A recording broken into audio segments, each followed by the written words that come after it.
Donc je suis là, tranquille, en attendant que mon beefsteak refroidisse, et tout d'un coup, il y a un hurlement genre sphincter qui se relâche, et voilà Nell en vol plané avec une fourchette, oui, en vol plané, je vous dis, bondissant par-dessus la table, planant à l'horizontale, je vous jure, Pat, le corps de la fille est carrément parallèle à la surface de la table, elle se jette sur moi avec sa fourchette en criant je sais pas quoi au sujet d'un bruit de beurre de cacahuète.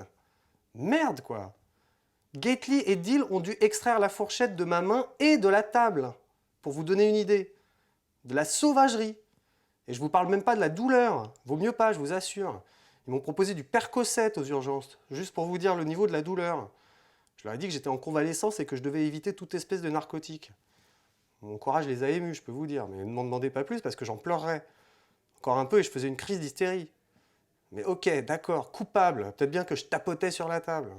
Excusez-moi d'occuper de l'espace. Et puis elle a été assez magnanime pour me présenter des excuses si je voulais.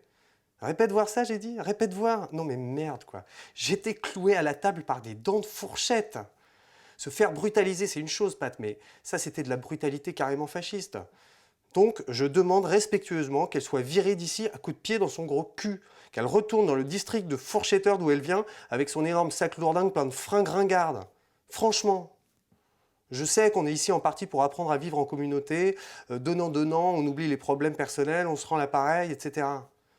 Mais n'est-ce pas aussi censé être, et là je cite le manuel, un environnement sûr et enrichissant?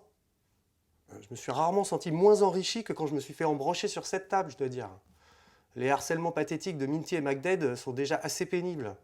Si je veux me faire brutaliser, j'ai qu'à retourner à Fenway. Je suis pas venu ici pour me faire brutaliser sous prétexte de tapotage.